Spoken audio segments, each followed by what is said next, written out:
Hi friends, இன்றைக்கி நம்ம இந்த ஜமாவோட அடுத்த எபிசோட் தான் பார்க்க போகிறோம். லாஸ்ட் எபிசோடில் இதுவரை பார்த்துருந்தோம் அப்படின்னா, ஹீரோயின் வந்து அவங்க தங்கச்சி வீட்டில் வந்து ஸ்டே பண்ணியிருந்திருப்பாங்க. இவள் தூங்கிட்டா அப்படின்ற மாதிரி நினச்சிட்டு அவள் தங்கச்சி ஹீரோயினோட ஃபோன்லேருந்து ஹீரோக்கு மெசேஜ் பண்ணியிருந்திருப்பாங்க. இந்த மாதிரி பிளேஸுக்கு நீ வா, நான் உன்னை மீட் பண்ணணும் அப்படின்னு. ஹீரோவும் பார்த்தீங்கன்னா அந்த பிளேஸ்க்கு வந்துடுறான். நீ வந்துட்டியா அப்படின்ற மாதிரி இந்த தங்கச்சிக்காரி கேட்குறாளா. ஸோ இவனுக்கு போதையில் யார் என்னன்னு தெரில. அப்படியே பார்த்தீங்கன்னா ஹக் பண்ணிக்கிறான். நான் பண்ணது எல்லாமே தப்பு தான், என்னை விட்டு போயிடாத அப்படின்ற மாதிரிலாம் சொல்லும்போது, கண்டிப்பாக நான் உன்னை விட்டு எங்கேயும் போக மாட்டேன், நம்ம திரும்பவும் ஒன்று சேர்ந்துடலாம் அப்படின்ற மாதிரிலாம் சொல்லும்போது இவனுக்கு ஒரு மாதிரி டவுட் ஆயிடுது. ஹீரோயின் இந்த மாதிரி பேச மாட்டாங்களே அப்படின்ட்டு பிடிச்சி தள்ளி விட்டுறான். நீ யார், எதுக்கு நீ இங்கே இருக்க அப்படின்னு. இங்கே பாரு, நான் வந்து உன்னை ரொம்ப வருஷமாக லவ் பண்ணுறேன், ஹீரோயின் வந்து உனக்கு செட் ஆக மாட்டான், நம்ம 2 பேரும் ஒன்றா இருக்கலாம் அப்படின்ற மாதிரிலாம் சொல்லும்போது அந்த இடத்துக்கு பார்த்திங்கன்னா நம்ம ஹீரோயின் வந்துடுறாங்க. ஸோ கன்னத்திலே பொல்லீர்னு ஒரு அறையை விட்டுட்ருக்கா. இதுதான் நீ என்னை பார்த்துக்கிற லட்சணம்மா, என் மேலே அன்பு இருக்கிறனால தான் என் வீட்டுக்காரையும் சேர்த்து கரெக்ட் பண்ண பார்க்குறியா, நீலாம் என்ன ஜென்மம் அப்படின்ட்டு. அதான் அவங்க 2 பேத்துக்கு டிவோர்ஸ் ஆக போகுதில்ல, அப்புறம் என்ன, நான் அவனை கரெக்ட் பண்ணால் என்ன அப்படின்ற மாதிரி கேட்கும்போது, எங்கள் 2 பேத்துக்கு இனி டிவோர்ஸே ஆகலே, நாங்கள் 2 பேரும் எப்போவோ ஒன்று சேர்ந்துட்டோம் அப்படின்னு இவ பார்த்திங்கன்னா ஹீரோ கிஸ் பண்ண, அவனும் பார்த்திங்கன்னா புரிஞ்சுக்கிட்டு ஆமாம்மா நாங்கள் 2 பேரும் ஒன்று சேர்ந்துட்டோம் அப்படின்ற மாதிரிலாம் சொல்லிகிட்டு இருக்கான். இங்கே பாரு, அவகிட்ட ஒரு நயா பைசா கூட இல்லை, சொத்து பத்து அந்த கம்பெனி எல்லாமே என்கிட்ட தான் இருக்குது, அவளை கல்யாணம் பண்ணி உனக்கு ஒரு யூஸும் இல்லைன்ற மாதிரி சொல்லும்போது அந்த ஈர வெங்காயத்தை நாங்கள் பார்த்துக்குறோன்ற மாதிரி சொல்கிறானுங்க. மறுநாள் காலையில் பார்த்திங்கன்னா ஹீரோனோட கம்பெனியில் ஒரு மீட்டிங் தான் நடந்துகிட்ருக்கு. அடுத்து யாரை சிஇஓவாக போடலாம் அப்படின்ட்டு. அந்த டைமில் நம்ம ஹீரோன் பார்த்திங்கன்னா உள்ளே வந்துட்டுருக்கா. அப்போ அந்த ஸ்டெப் மதர் கேட்குறாங்க, நீ யார், நீ எதுக்கு உள்ளே வர, என்னோடய ஹஸ்பண்ட் எல்லா சொத்துக்களையுமே என் பொண்ணு மேலே தான் எழுதி வச்சுருக்காங்க, ஸோ அவள் தான் இந்த கம்பெனிக்கு ஓனர், நீ இங்கே வர்றதுக்கு தகுதியே இல்லை அப்படின்னு. யாருக்கு தகுதி இல்லை, எங்கள் அப்பா எல்லா சொத்தையுமே என் பேரில் தான் எழுதி வச்சார், அதை திருட்டுத்தனமாக நீங்கள் தான் உங்கள் பேருக்கு மாற்றி வச்சிட்டிங்க, அதுக்கான ப்ரூஃப் ஆதாரம் எல்லாமே என்கிட்ட இருக்குன்ற மாதிரி சொல்லும்போது அந்த அம்மா பார்த்திங்கன்னா அதெல்லாம் இல்லைன்ற மாதிரி சமாளிக்குது. ஆனால் கையும் களவுமா பார்த்திங்கன்னா மாட்டிக்கிச்சு. இது என்னோடய கம்பெனி, எல்லாரும் வெளியே போங்கன்ற மாதிரி சொல்லும்போது அந்த தங்கச்சிக்காரி வந்து சொல்லிகிட்டு இருக்கா, ரொம்ப சீன் போடாத, இந்த கம்பெனியில் வேலைக்கு ஜாயின் பண்ணணும் அப்படின்னா அட்லீஸ்ட் 1 மந்த் இங்கே ஒர்க் பண்ணியிருக்கணும், கம்பெனி டெவலப் ஆக 20% வந்து ஏதாவது ஒரு விஷயம் வந்து பண்ணியிருந்துருக்கணும், எதுவுமே உனக்கு கிடையாது, எந்த குவாலிஃபிகேஷனுமே உனக்கு கிடையாது, அப்படி இருந்து உனக்கு எப்படி இந்த கம்பெனியில் வேலை, அதுவும் சிஇஓவாக கொடுப்பாங்க, கிளம்பு காத்து வரட்டும் அப்படின்ற மாதிரி சொல்லும்போது அந்த இடத்துக்கு பார்த்திங்கன்னா ஹீரோ கெத்தாக உள்ளே வந்துட்டுருக்கான். என்ன மேடம் ரொம்ப ஓவராக பேசிகிட்டு இருக்கீங்க, ஹீரோயின் யார், என்னோடய ஒய்ஃபு, இந்த கம்பெனியில் அதிகப்படியான ஷேர் ஹோல்டரே நான் தான், நான் நினச்சா இந்த கம்பெனியை இல்லாமல் கூட ஆக்குவேன், ஒழுங்கு மரியாதையா இவளை வந்துட்டு சிஇஓ ஆக்குங்க அப்படின்னு. எங்கள் பார், கம்பெனிக்குன்னு ஒரு ரூல்ஸ் இருக்குது, சும்மா நீ சொல்கிறனாலலாம் பண்ண முடியாது அப்படின்னு.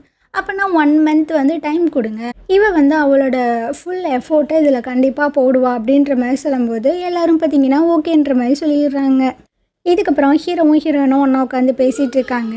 இவன் வந்துட்டு இப்போ இம்ப்ரூவ் பண்ணிக்கணும் தன்னை, இந்த கம்பெனிக்கு வந்து 20% வந்து ஏதாவது ஒரு லாபத்தை வந்து கொண்டு வந்து கொடுக்கணும். ஸோ அதுக்கு என்ன பண்ணலாம் அப்படின்ற மாதிரி யோசிக்கிறா. தனக்கு ஒரு மேனேஜர் வச்சா நல்லா இருக்குன்ற மாதிரி யோசிக்கிறா. அப்போ ஹீரோ வந்து சொல்கிறான், நானே உனக்கு வந்து ஹெல்ப் பண்ணுறேன், எதுக்கு நீ தேவையில்லாமல் ஆளெல்லாம் தேடிட்டுருக்க அப்படின்னு. அந்த இடத்துக்கு பார்த்திங்கன்னா ஒரு புது பர்சன் உள்ளே வந்துட்டுருக்கான். இவனை பார்த்தோன்னே ஹீரோயின் பார்த்திங்கன்னா ரொம்ப ஜாலியாக ரொம்ப அப்படியே ஹாப்பியாக பேசிகிட்டு இருக்கா. நீயாடா எப்படி இருக்க அப்படின்னு 2 பேரும் பயங்கரமாக கான்வர்சேஷன்லாம் பண்ணிகிட்ருக்காங்க. ஹீரோக்கு பார்த்திங்கன்னா யாரா அவன் புதுசாக இருக்கானே, 2 பேரும் ரொம்ப நார்மலாக ஜாலியாக வேறு பேசிக்கிறாங்களே, யார் அது அப்படின்னு அப்படியே ஒரு சின்ன விஷயத்தை காட்டுறாங்க. இந்த பையன் பார்த்திங்கன்னா வேறு யாரும் கிடையாது, நம்ம ஹீரோயினோட எக்ஸ் அம்மா. இவனை தாத்தா தான் இங்கேயே வர வச்சுருக்காரு. ஹீரோயின் வந்து இப்போ ரொம்பவே கஷ்டத்தில் இருக்கா, அவளுக்கு ஒரு மேனேஜர் தேவைப்படுறாங்க, அதனால் நீ அவள் கூட போய் ஒன்றா சேர்ந்து ஒர்க் பண்ணி அவளுக்கு ஹெல்ப் பண்ணுன்ற மாதிரிலாம் சொல்லியிருந்திருப்பாங்க. ஆனால் அவன் சொல்லியிருந்திருப்பான், இல்லை தாத்தா ஆல்ரெடி நாங்கள் லவ் பண்ணி பிரேக்கப் பண்ணி அது திரும்பவும் போய் எப்படி சேர்றது, அவளுக்கு வேறு கல்யாணம் ஆயிடுச்சுல அப்படின்னு. அதை பற்றி நீலாம் ஒன்றும் கவலைப்படாத, என் பேரனுக்கும் அவளுக்கும் வந்து டிவோர்ஸ் ஆக போகுது, ஸோ உனக்கு ஒரு வாய்ப்பு இருக்குது அப்படின்ற மாதிரிலாம் சொல்லியிருந்திருப்பார். அதனால தான் இவன் பார்த்திங்கன்னா வந்திருந்திருப்பான். இந்த சீனை கட் பண்ணிவிட்டு அப்படியே ஹீரோயினும் அந்த எக்ஸ் லவரும் பேசுகிறதான் காட்டுறாங்க. ஹீரோயின் வந்து சொல்லிகிட்டு இருக்கா, நீ ஃபாரின்லலாம் ஒர்க் பண்ண, ஆனால் இப்போ எனக்கு மேனேஜரை வந்து ஜாயின் பண்ணுறேன், எனக்கு ரொம்பவே சந்தோஷமாக இருக்குது அப்படின்னு. அப்போ இவன் வந்து சொல்லிகிட்டு இருக்கான், நான் ஃபாரின் போகாமல் இருந்திருந்தேன் அப்படின்னா கண்டிப்பாக நம்ம 2 பேரும் பிரிஞ்சிருந்திருக்கவே மாட்டோம். நான் உன்னை இழந்திருக்கவே மாட்டேன் அப்படின்னு. அவளோட கையை பிடிச்சி வந்து உணர்ச்சி பூர்வமாக பேசிகிட்டு இருக்கானா, அந்த நேரம் பார்த்தீங்கன்னா ஹீரோ ஒரு சேரை தூக்கிட்டு வந்துட்டுருக்கான். முதல்ல கையை எடுறா, ஏன் பொண்டாட்டி கையை பிடிச்சி பேசிகிட்டு இருக்க அப்படின்னு.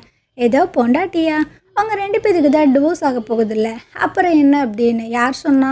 அப்படிலாம் ஒன்றும் இல்லையே. ஏ, எல்லா விஷயங்களுமே நான் கேள்விப்பட்டு தான் வந்திருக்கேன். அர்த்தமே இல்லாத ஒரு கல்யாண உறவுல தான் நீங்கள் 2 பேர் இருக்கீங்கன்றது எனக்கு நல்லாவே தெரியும் அப்படின்னு. அதெல்லாம் ஒன்றும் இல்லையே அப்படின்ட்டு இவனும் பார்த்தீங்கன்னா பேச அப்படியே 2 பேத்துக்கு வாய் சண்டை போயிட்டுருக்கு. அந்த டைம் பார்த்தீங்கன்னா ஹீரோயினும் உள்ளே வந்துடுறா. என்ன 2 பேரும் ரொம்ப நல்ல விதமாக பேசிகிட்டு இருக்கீங்க போல் அப்படின்ட்டு.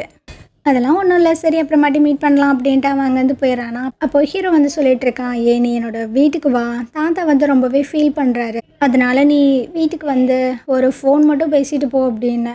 அவர் ஃபீல் பண்ணுறாருன்னா நீ போய் கன்வின்ஸ் பண்ண, என்னையும் கூப்பிடுற. ஏ நம்ம 2 பேரும் சேர்ந்துருந்தா தான் அவர் வந்து சந்தோஷப்படுவார் அப்படின்ட்டு ஏதோ பேசி கூட்டிகிட்டு வந்துடுறான். 2 பேரும் தாத்தாக்கு பார்த்தீங்கன்னா வீடியோ கால்லாம் பண்ணி பேசிகிட்டு இருக்காங்க. தாத்தா அப்படியே உத்து உத்து பார்க்குறாரு, என்னடா 2 பேரும் ஒன்று சேர்ந்துட்டிங்களா அப்படின்ட்டு. ஆமாம் தாத்தா, எங்கள் 2 பேத்துக்குள்ளே இருந்த பிரச்சனை எல்லாமே சால்வ் ஆயிடுச்சு, நாங்கள் 2 பேரும் ஒன்று சேர்ந்துட்டோன்ற மாதிரி சொல்லும்போது தாத்தானால நம்பவே முடியல. உண்மையை தான் சொல்கிறீங்களாடா அப்படின்னு. அப்போ ஹீரோ பார்த்தீங்கன்னா அப்படியே கிஸ் பண்ணுற மாதிரி வரானா. ஹீரோயின் பார்க்குறா, என்ன கருமத்திடா பண்ணுற அப்படின்னு. எல்லாம் ஆக்டிங் தான், தாத்தா நம்பணும்ல அப்படின்னு. இவன் தாத்தா நம்புறதுக்காக பண்ணுற மாதிரிலாம் தெரியல. சரின்ட்டு இவளும் பார்த்தீங்கன்னா எல்லா விஷயங்களையும் முடிச்சுட்டு சரி நான் இங்கேருந்து கிளம்புறேன்ற மாதிரி சொல்லும்போது, ஐயையோ என் தலை வலிக்குதே அப்படின்ட்டு ரொம்ப சீன் போடுறான். ஓ தலை வலிக்குதா, சரி இரு உனக்கு நான் தண்ணி எடுத்துகிட்டு வரேன் அப்படின்ட்டு. இவ பார்த்தீங்கன்னா ஏதோ ஒரு கருமத்தை கொண்டு வந்து கொடுக்க, இவன் குடிச்சிட்டு துப்பிட்டு இருக்கேன், என்ன தடி கொண்டு வந்த அப்படின்னு. என்கிட்ட இந்த மாதிரி நடிச்சின்னா என்ன பண்ணுறது, சரி நான் இங்கேருந்து போகிறேன் அப்படின்ற மாதிரி சொல்லும்போது ஹீரோ பார்த்தீங்கன்னா ப்ளீஸ் ப்ளீஸ் இன்றைக்கி மட்டும் என் கூட இருவேன், ஏன் இந்த மாதிரி பண்ணுற அப்படின்ட்டு ரொம்பவே கெஞ்சிகிட்டு இருக்கான். இவளுக்கும் பார்த்தீங்கன்னா என்ன சொல்கிறதுன்னு தெரில. ஆனால் ஹீரோ பார்த்தீங்கன்னா இவளோட வீட்டுக்கே எல்லாத்தையுமே ஹார்ட்டை போட்டு வச்சுட்ருக்கான், ஏன்னு தெரில. இதுக்கப்புறமா அவங்க எக்ஸை மீட் பண்ணி பேசிகிட்டு இருக்கா. இந்த மாதிரி நான் ஒரு கிளைண்ட்டை மீட் பண்ண போகிறேன், அவன் மூலமாக எனக்கு பெரிய ப்ராஜெக்ட் கிடைக்க போகுது அப்படின்னு.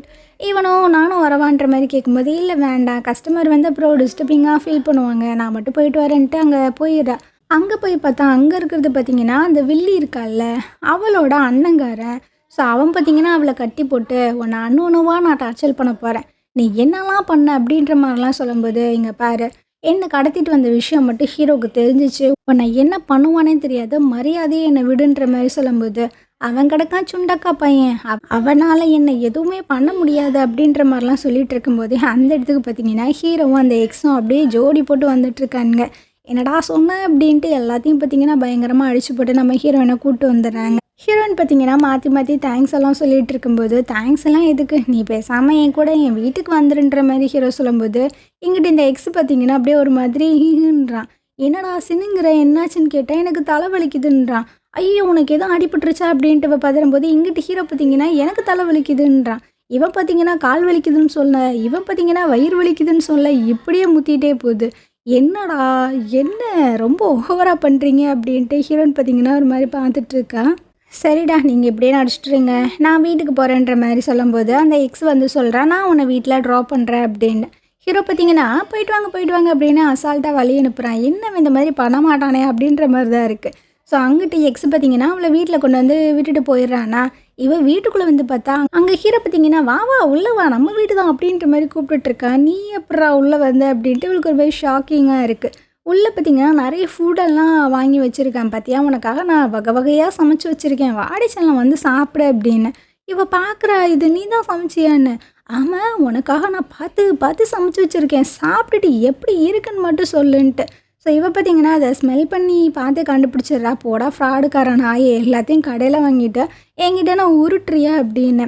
இவன் பார்த்தீங்கன்னா நான் சமைக்க ட்ரை பண்ணேன், கையிலலாம் அடிபட்டுருச்சு பார்த்தியா, பேண்டேஜ்லாம் ஒட்டியிருக்கேன்ற மாதிரி சொல்கிறான்னா.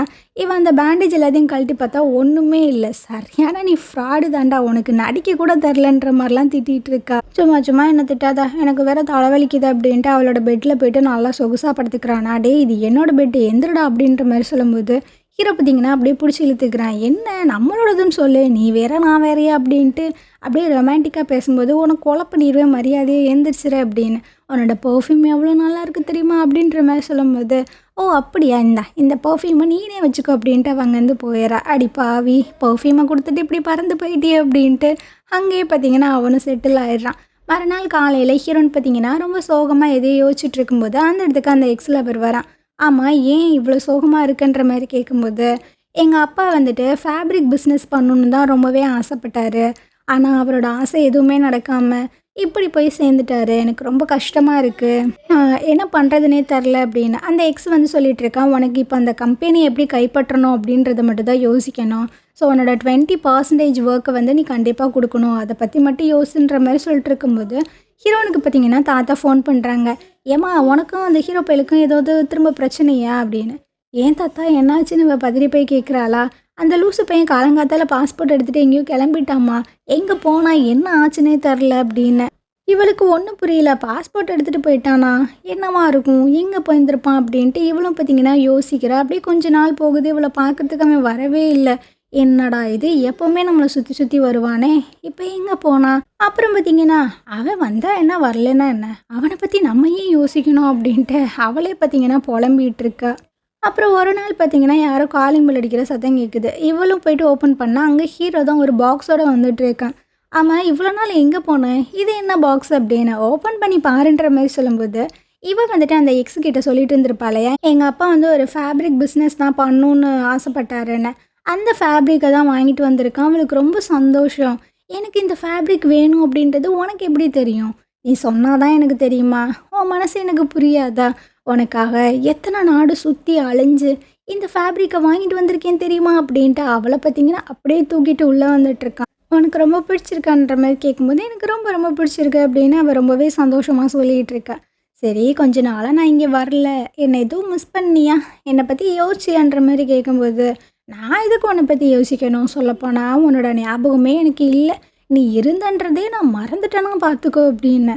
ஓ மேடம், அப்படி சொல்கிறீங்களா? சரி, இவ்வளோ நாள் நான் வரல, இப்போ பார் எல்லா விஷயங்களையும் உனக்கு நான் ஞாபகப்படுத்துகிறேன் அப்படின்ட்டு அவளை பிடிச்சி கிஸ் பண்ணிகிட்ருக்கான். இவளும் பார்த்திங்கன்னா எதுவுமே தடுக்கலை. ஸோ அப்படியே பார்த்திங்கன்னா இந்த எபிசோடு முடியுது. இனி ஒரே ஒரு எபிசோட் தான் இருக்குது. இந்த ட்ராமா உங்களுக்கு பிடிச்சிருந்தது அப்படின்னா கண்டிப்பாக நம்ம சேனலுக்கு சப்போர்ட் பண்ணுங்கள். தேங்க்யூ.